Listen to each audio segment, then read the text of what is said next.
പ്രമാദമായ കൊടകര കുഴൽപ്പണ കവർച്ച കേസിൽ ഇഡിയുടെ എൻഫോഴ്സ്മെന്റ് ഡയറക്ടറേറ്റിന്റെ അന്വേഷണം പൂർത്തിയായിരിക്കുകയാണ്. ഒരു മാസത്തിനുള്ളിൽ കോടതിയിൽ കുറ്റപത്രം സമർപ്പിക്കുമെന്നാണ് ഇപ്പോൾ പുറത്തുവരുന്ന റിപ്പോർട്ടുകൾ. 2021 നിയമസഭാ ഇലക്ഷൻ സമയത്താണ് സംസ്ഥാനത്ത് ഞെട്ടിച്ച സംസ്ഥാനത്ത് ഏറ്റവും കൂടുതൽ ചർച്ചാ വിഷയമായ കൊടകര കുഴൽപ്പണ കേസ്. BJPക്ക് വേണ്ടി ഇലക്ഷൻ ഫണ്ടിനായി കൊണ്ടുവന്ന കുഴൽപ്പണമാണ് തൃശ്ശൂരിലെ കൊടകരയിൽ വെച്ച് കവർ ചെയ്യപ്പെട്ടതെന്നാണ് കണ്ടുപിടിച്ചത്. അതിൻ്റെ ഉറവിടത്തെക്കുറിച്ചുള്ള അന്വേഷണത്തിന് വേണ്ടിയാണ് ഇഡിക്ക് എൻഫോഴ്സ്മെന്റ് ഡയറക്ടറേറ്റിന് ഈ കേസ് സംസ്ഥാന പോലീസും സംസ്ഥാന ക്രൈംബ്രാഞ്ചും കൈമാറിയത്. പക്ഷേ ഈ കേസിനകത്ത് ഇപ്പോൾ അന്വേഷണം പൂർത്തിയാകുമ്പോൾ അതിൻ്റെ ഉറവിടത്തിലേക്ക് പോയിട്ടില്ല എന്നാണ് ഇപ്പോൾ പുറത്തു വരുന്ന മാധ്യമ വാർത്തകൾ സൂചിപ്പിക്കുന്നത്. സംസ്ഥാന സർക്കാർ എന്തിനു വേണ്ടിയാണോ കേന്ദ്ര സർക്കാരിൻ്റെ കയ്യിലേക്ക് ഇത് കൈമാറിയത്, ആ അന്വേഷണം അവർ നടത്തിയിട്ടില്ല. പ്രതിസ്ഥാനത്ത് വരുന്ന BJP നേതാക്കളായതുകൊണ്ട് മാത്രമാണ് ഇഡി ഇങ്ങനെ പുറമോട്ട് പോയത്, ഇത്ര നിസ്സംഗത കാണിച്ചതെന്നുമാണ് ഇപ്പോൾ പുറത്തു വരുന്ന ആരോപണങ്ങൾ. എന്തായാലും നിലവിലത്തെ മാധ്യമ വാർത്തകൾ അനുസരിച്ച് കൊടകര കുഴൽപ്പണ കേസിൽ ഇഡി ഒരു മാസത്തിൽ കുറ്റപത്രം സമർപ്പിക്കും. സംസ്ഥാന ക്രൈംബ്രാഞ്ച് എവിടെ നിർത്തിയോ അവിടെ തന്നെയാണ് ഇഡി നിർത്തിയിട്ടുള്ളത്. അതിന് മുന്നോട്ട് പോകാൻ സംസ്ഥാന പോലീസിനും സംസ്ഥാന ക്രൈംബ്രാഞ്ചിനും നിയമപരമായ പരിധികളുണ്ടായിരുന്നു. പക്ഷേ ആ പരിമിതികൾ ഇല്ലാത്ത എൻഫോഴ്സ്മെന്റ് ഡയറക്ടറേറ്റ് ഇപ്പോൾ മുന്നോട്ട് പോയിട്ടില്ല. മാതൃഭൂമി കൊടുത്ത വാർത്ത പരിശോധിക്കുമ്പോഴത്തേക്കും കൊടകര കവർച്ച കേസിൽ ഇഡിയുടെ അന്വേഷണം പൂർത്തിയായി ഒരു മാസത്തിനുള്ളിൽ കുറ്റപത്രം കോടതിയിൽ സമർപ്പിക്കും. ക്രൈംബ്രാഞ്ച് തയ്യാറാക്കിയ കുറ്റപത്രത്തിലെ പ്രതികളാകും ഇഡി കുറ്റപത്രത്തിലും ഉണ്ടാവുക. കൊടകരയിൽ കവർച്ച ചെയ്തത് BJPക്ക് വേണ്ടി കൊണ്ടുവന്ന ഇലക്ഷൻ ഫണ്ടാണെന്നായിരുന്നു ക്രൈംബ്രാഞ്ച് അന്വേഷണത്തിലെ കണ്ടെത്തൽ. എന്നാൽ ഇഡിയുടെ അന്വേഷണം കവർച്ച കഴിഞ്ഞുള്ള ഇടപാടിലേക്ക് മാത്രം ചുരുങ്ങിയെന്നും പണത്തിൻ്റെ ഉറവിടത്തെ സംബന്ധിച്ച് അന്വേഷണം നടന്നില്ലെന്നും ഗുരുതര ആരോപണം ഉയരുന്നുണ്ട്.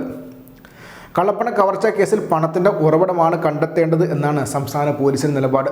പോലീസ് ഇത് സംബന്ധിച്ച് അന്വേഷണം നടത്തി പണത്തിൻ്റെ ഉറവിടം സംബന്ധിച്ച റിപ്പോർട്ട് ഇഡിക്ക് കൈമാറിയിരുന്നു.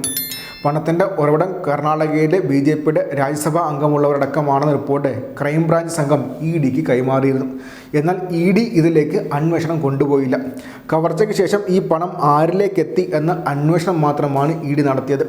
കേസിൽ 4 ആഴ്ചയ്ക്കുള്ളിൽ കുറ്റപത്രം സമർപ്പിക്കാൻ ഇഡി ഒരുങ്ങുമ്പോഴും അന്വേഷണം ശരിയായ ദിശയിലേക്ക് നീങ്ങിയിട്ടില്ലെന്നാണ് ഇപ്പോൾ പുറത്തുവരുന്ന വിമർശനം.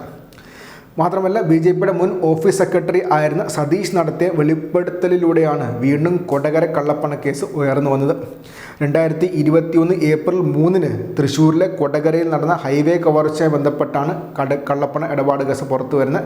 നിയമസഭാ ഇലക്ഷന് 3 ദിവസം മുൻപ് ഇലക്ഷൻ പ്രചാരണത്തിനായി 3.5 കോടി രൂപ കടത്തക്കാരനെ പിന്തുടർന്ന ഒരു സംഘം കൊടകരയ്ക്ക് സമീപം വ്യാജ വാഹനാപകടം സൃഷ്ടിച്ച് കാർ തടഞ്ഞു നിർത്തി പണം കൊള്ളയടിക്കുകയായിരുന്നു. കുഴൽപ്പണവുമായി ബന്ധപ്പെട്ട് എത്തിയത് BJPയുടെ ഇലക്ഷൻ ഫണ്ടാണെന്നായിരുന്നു സതീഷ് വെളിപ്പെടുത്തിയത്. ചാക്കെട്ടുകളായിട്ടാണ് പണം എത്തിച്ചതെന്നും പണം കൊണ്ടുവന്നവർക്ക് മുറിയെടുത്ത് നൽകിയ താനാണെന്നും സതീഷ് വെളിപ്പെടുത്തിയിരുന്നു. അത്ര ഗുരുതരമായ വെളിപ്പെടുത്തലായിരുന്നു. മാത്രമല്ല സംസ്ഥാന ക്രൈംബ്രാഞ്ചിൻ്റെ അന്വേഷണം കർണാടകത്തിലെ BJPയുടെ രാജ്യസഭാ അംഗം വരെ എത്തിയിരുന്നു. അത്ര സിൻസിയറായിട്ട് പോയിക്കൊണ്ടിരുന്ന അന്വേഷണമായിരുന്നു. മാത്രമല്ല അതിന് പരിമിതികളുണ്ട്. സംസ്ഥാന പോലീസിന് ഇത്തരം കേസുകൾ, ധനവിനിയോഗ കേസുകൾ, ഇത്തരം കുഴൽപ്പണം വരുന്ന കേസുകൾ, അതിൻ്റെ ഉറവിടം കണ്ടുപിടിക്കുന്ന കേസുകൾ നിയമപരമായിട്ട് മുന്നോട്ട് പോകാനുള്ള പരിമിതികളുണ്ട്.